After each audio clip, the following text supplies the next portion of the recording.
नमस्कार दोस्तों, स्वागत है आपका हमारे चैनल बिहारी नॉनस्टॉप न्यूज में। तो चलिए बिहार की 10 प्रमुख बड़ी खबरों को जानते हैं। तो खबरों की ओर आगे बढ़ने से पहले एक नजर सुर्खियों पर। बिहार के स्कूल कॉलेजों में अब 50% क्लास होंगे ऑनलाइन। बढ़ते कोरोना को देख शिक्षा विभाग की तैयारी। बिहार में शारीरिक शिक्षक नियुक्ति के लिए मैट्रिक पास भी होंगे पात्र। शिक्षा विभाग ने जारी किया आदेश।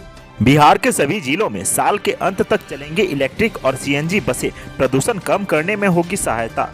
बिहार दरोगा भर्ती का रिजल्ट किया गया जारी, जाने कैसे करे चेक। लालू के जेल से बाहर आने का असर, राजद के जिला प्रभारी हुए मनोनीत। कई विधायकों को मिली बड़ी जिम्मेदारी। राज्य के सभी विश्वविद्यालय और कॉलेजों में 50% क्लास ऑनलाइन होंगे। कोरोना वायरस के दौर में बुरी तरह प्रभावित हुई उच्च शिक्षा फिर बेपटरी न हो, इसके लिए शिक्षा विभाग एक खास किस्म का मैकेनिज्म तैयार करेगा। इसमें नियमित ऑफलाइन के साथ साथ ऑनलाइन क्लास चलाए जाएंगे। 50% क्लास डिजिटल मोड में होंगे। इसके लिए शिक्षा विभाग जल्द ही कुलपतियों और ICT एक्सपर्ट की बैठक करेगा। जानकारी के मुताबिक प्रदेश की सभी विश्वविद्यालय में वाईफाई की सुविधा दी जा चुकी है। कॉलेजों में ऑनलाइन और डिजिटल क्लास के संचालन के लिए शिक्षा विभाग विशेष इंफ्रास्ट्रक्चर भी मुहैया कराएगा। देश में बढ़ते कोरोना को देखते हुए प्रदेश के कॉलेजों में और विश्वविद्यालयों के लिए तैयार किए जा रहे इस मैकेनिज्म में विशेष बात यह होगी कि प्रदेश के सभी बेहतर कॉलेजों के बेहतर प्रधानाध्यापकों के लेक्चर दूसरे कॉलेजों के विद्यार्थियों को भी मुहैया कराया जाएगा। दरअसल प्राध्यापकों की 50% क्लास ऑनलाइन अनिवार्य होगी। इन क्लासों को बच्चे कहीं से भी ले सकेंगे। विशेषज्ञ प्राध्यापकों की क्लासों की बाकायदा वीडियो रिकॉर्डिंग कराई जाएगी। बाद में उस रिकॉर्डिंग को प्रदेश के विभिन्न कॉलेजों के बच्चों को लिंक के जरिए पहुंचाया जाएगा।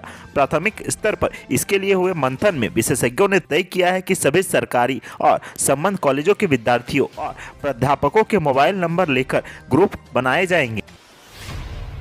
शारीरिक शिक्षा एवं स्वास्थ्य अनुदेशक की नियुक्ति के लिए अब मैट्रिक पास आवेदक भी मान्य होंगे। नियुक्ति की चल रही प्रक्रिया में बिहार पंचायत प्रारंभिक शिक्षक नियमावली 2012 और शारीरिक शिक्षा एवं स्वास्थ्य अनुदेशक पात्रता परीक्षा 2019 की नियमावली में निर्धारित अर्हताएं भी मान्य होंगी। इस तरह कम से कम मैट्रिक परीक्षा उत्तीर्ण और भारत के किसी भी राज्य के पत्राधिकारी व्यक्ति इस पद पर नियुक्ति की प्रक्रिया में पात्र माने जाएंगे। इस आशय का आदेश प्राथमिक शिक्षा निदेशालय ने बुधवार को जारी किया है। जानकारी के मुताबिक शारीरिक शिक्षकों की नियुक्ति के लिए दिसंबर 2021 की जारी अधिसूचना में बिहार पंचायत प्रारंभिक विद्यालय सेवा नियमावली 2020 का उल्लेख था, जबकि नियमावली 2012 में शारीरिक शिक्षा एवं स्वास्थ्य अनुदेशक के पद पर नियुक्ति में आवश्यक अर्हता में शैक्षणिक योग्यता, मैट्रिक परीक्षा उत्तीर्ण और किसी भी मान्यता प्राप्त बोर्ड अथवा विश्वविद्यालय से सर्टिफिकेट, डिप्लोमा, डिग्री की योग्यता निर्धारित थी। इसके अलावा शारीरिक शिक्षकों की नियुक्ति की प्रक्रिया में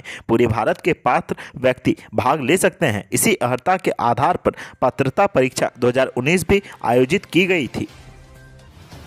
बिहार राज्य अत्याधिक प्रदूषण से राहत एवं बेहतर पर्यावरण के लिए राज्य भर इस साल के अंत तक सीएनजी व इलेक्ट्रिक बसें दिखाई देने लगेंगी। इसको लेकर परिवहन ने विभागीय तैयारी पूरी कर ली है। कुछ तकनीकी कारणों से पटना के अलावा 1-2 जिलों में इसकी शुरुआत की गई है, लेकिन अब बहुत जल्द राज्य के सभी जिलों में सीएनजी और इलेक्ट्रिक बसें चलेंगी, जिसका लाभ आम लोगों को मिलेगा। इसके साथ ही प्रदूषण कम करने में सहायता मिलेगी। ये बातें शुक्रवार को परिवहन मंत्री शीला कुमारी ने अधिवेशन भवन में आयोजित चलंत दस्ता सिपाहियों के 1 दिवसीय प्रशिक्षण कार्यक्रम में कही। उन्होंने नवनियुक्त 347 चलंत सिपाही से यह भी कहा कि आप लोग अपने दायित्व का निर्वहन करें, यही धर्म है, अगरबत्ती दिखाना धर्म नहीं है। आज सबसे अधिक सड़क दुर्घटनाएं अकुशल चालकों के कारण हो रही है। इस पर आप सभी को काम करना होगा ताकि दुर्घटनाएं कम हो सके। मौके पर परिवहन आयुक्त सीमा त्रिपाठी सहित अन्य पदाधिकारी मौजूद थे।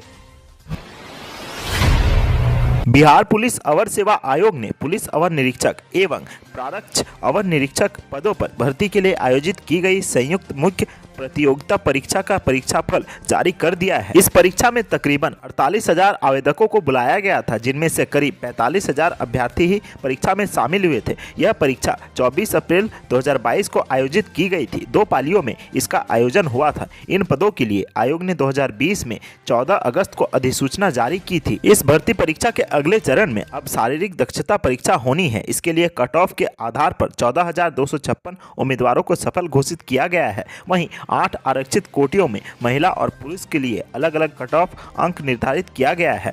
आयोग की ओर से प्राप्त जानकारी के अनुसार शारीरिक योग्यता परीक्षा जून महीने के पहले सप्ताह से आयोजित की जाएगी। इसके लिए प्रत्येक चयनित उम्मीदवार को प्रवेश पत्र भेजा जाना है। रिजल्ट चेक करने के लिए www.bpssc.bih.nic.in पर जाकर आप अपना रिजल्ट चेक कर सकते हैं। राजद सुप्रीमो लालू प्रसाद यादव सभी मामलों में जमानत मिलने के बाद जेल से बाहर आ गए हैं। ऐसे में राजद में खुशी का माहौल बना हुआ है। इसी बीच बिहार में राजद के प्रदेश अध्यक्ष जगदानंद सिंह ने पार्टी के वरिष्ठ नेताओं को राज्य के विभिन्न जिलों का जिला प्रभारी मनोनीत किया है। जिन लोगों को जिलों का प्रभार दिया गया है उनमें से अधिकांश विधायक हैं। ये प्रभारी जिलों में होने वाले संगठनिक गतिविधियों पर नजर रखेंगे, साथ ही जिला और प्रदेश के बीच कड़ी का भी काम करेंगे। राज्य में चुस्त पुलिसिंग के साथ ही अधिक से अधिक आबादी तक थानों की पहुंच बनाने के लिए ओपी को थानों में तब्दील करने की योजना है। वर्तमान में मौजूदा करीब 225 ओपी में 200 को थानों में बदलने से संबंधित प्रस्ताव को पुलिस महकमा अमलीजामा पहनाने में जुटा हुआ है। इसके बाद इस प्रस्ताव को गृह विभाग को भेजा जाएगा। फिर इससे जुड़े सभी पहलुओं की समीक्षा करने के बाद इस पर अंतिम स्तर की अनुमति प्राप्त करने के लिए इसे कैबिनेट के समक्ष भेजा जाएगा। इसके बाद इन सभी ओपी को थानों में बदलने और इनके लिए अपने भवन के निर्माण से संबंधित प्रक्रिया भी शुरू हो जाएगी। इन सभी नए थानों में तमाम आधुनिक सुविधाएं मसलन आगंतुक कक्ष, क्रेच होम, महिला शौचालय एवं बैरक समेत सभी चीजें रहेंगी। राज्य में जितने भी नए थाने बन रहे हैं उनमें अब तमाम आधुनिक सुविधाएं लैस किया जाना है। इन्हें नए थाने का दर्जा मिलने के बाद CCTNS से जोड़ने की प्रक्रिया भी शुरू हो जाएगी ताकि सभी थाने और इनमें होने वाले कामकाज ऑनलाइन हो सके। इन नए थानों के लिए फिलहाल किसी नए पदों का सृजन नहीं होगा। ओपी में तैनात कर्मी ही इस थानों में तैनात कर दिए जाएंगे और जरूरत पड़ने पर अन्य कर्मियों की पदस्थापना यहां की जाएगी।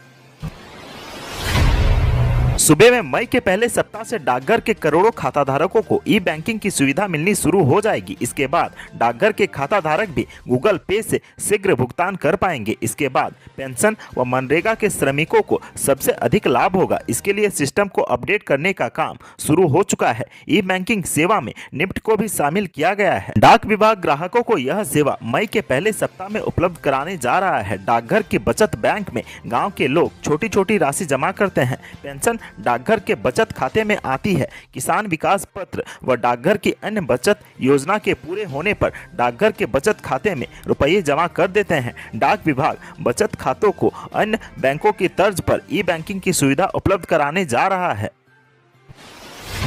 पटना साइंस कॉलेज के साउथ ईस्ट कॉर्नर की 1953.6 वर्ग मीटर जमीन पटना मेट्रो रेल परियोजना को बिना शर्त हस्तांतरित की जाएगी। जमीन हस्तांतरित पर मंगलवार को पटना यूनिवर्सिटी सिंडिकेट की बैठक में मुहर लग गई। बिना शर्त जमीन देने पर बैठक में विवाद भी हुआ, लेकिन कुलपति के हस्तक्षेप और राज्य सरकार के साथ बैठक के दौरान कही गई बातों को सिंडिकेट सदस्यों को बताया गया। इसके बाद सभी सदस्यों की सहमति के बाद जमीन देने पर मुहर लगी, लेकिन निर्माण काम के लिए जमीन देने पर सहमति नहीं बनी। बैठक में निर्णय लिया गया कि मेट्रो परियोजना हेतु मांगी गई स्थायी भूभाग को हस्तगत कर दी जाए, लेकिन निर्माण कार्य एवं सामान रखने के लिए मांगी जा रही अस्थायी भूमि को हस्तगत नहीं किया जाए, क्योंकि इसमें पटना साइंस कॉलेज के स्टूडेंट्स की खेल संबंधी सारी गतिविधियां बाधित हो जाएंगी, जो उचित नहीं होगा। निर्माण कार्य कराने वाली एजेंसी इसके लिए किसी अन्य स्थान का चयन कर ले। सिंडिकेट सदस्य पप्पू वर्मा ने कहा कि निर्माण कार्य के लिए राजकीय मदरसा इस्लामिया शमसुल हुदा के जमीन को लिया जाए। गौरतलब है कि सरकार ने मेट्रो स्टेशन के निर्माण के लिए साइंस कॉलेज के करीब 2000 वर्ग मीटर जमीन की मांग की थी।